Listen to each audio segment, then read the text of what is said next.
Welcome once again here to Rhodes, Michigan, talking about the gospel text for the third Sunday in Advent.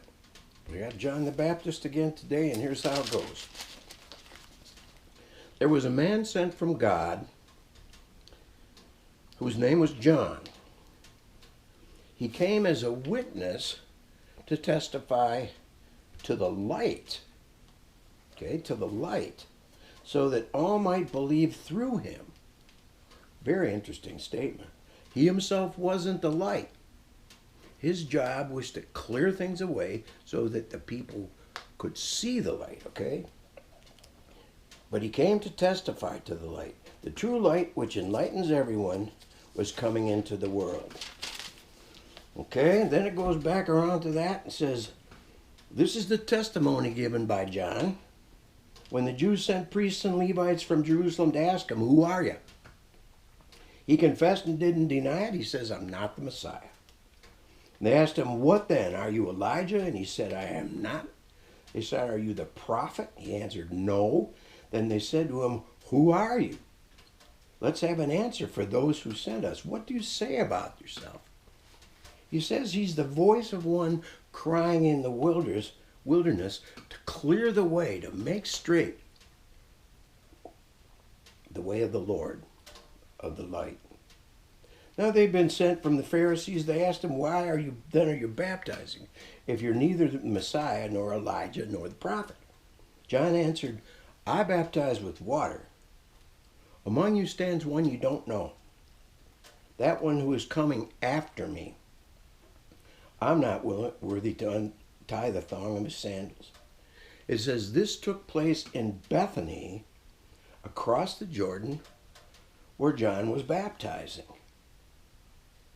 John's baptism of repentance.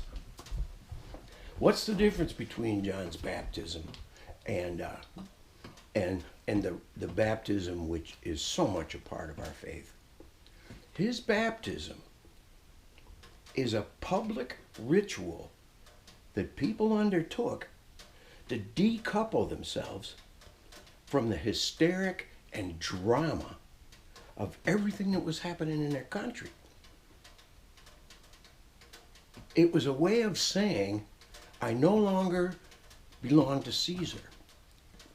It was a way of saying that as the Messiah comes to them, we will go out to meet him with clean hands, with quiet hearts, with open minds. It had to happen. John the Baptist was an integral part of the beginning ministry of Jesus Christ. And there's probably a lesson in there somehow. As these days, I don't know about you, but it's really easy for me to get utterly entangled in the events of my world, the surrounding world. It's very easy for me to think it's my job to save a threatened democracy. To think it's my job to decide which of these insane conspiracy theories to tackle first. Before it's all over, instead of being an old guy on a dirt road outside of a ghost town, 100 yards from the county line, which means nobody ever comes down here, instead of that, which is my reality, all of a sudden I'm acting like a Supreme Court justice. And this whole thing is set up for that. One of the things that scientists tell us, and it's an intriguing fact, people who study sensory perception, memory, stuff like that, they say that human beings will only notice something that's out of place, out of whack. Human beings will not respond to no stimulus. So you see, the people who want to have things all stirred up, all those people in first century in first century Palestine who came out to start questioning John and getting after him and doing all that stuff. At the end, it cost him his life. But all of that stuff is to make sure that we don't have any peace. Because a mind and heart at peace will notice the sunset. This morning, Roz and I watched the sun come up. It was beautiful. You see, if the principalities and powers, the rulers of this present darkness, as Paul calls them, these people have to keep us stirred up. Because otherwise, we'll stop paying attention to them. And what their biggest fear is that they will simply be forgotten. You know what? I'm glad if I'm forgotten. Not if you're a person trying to hold on to power. John is the one who prepares the world for light to come in. And you know, what prepares a person or for light to come in, or a room for light to come in, is that we remove the things which are crowding it out. We open those drapes. We open the shutters, you know, on the hunting blinds. You crank up the things. John's baptism of repentance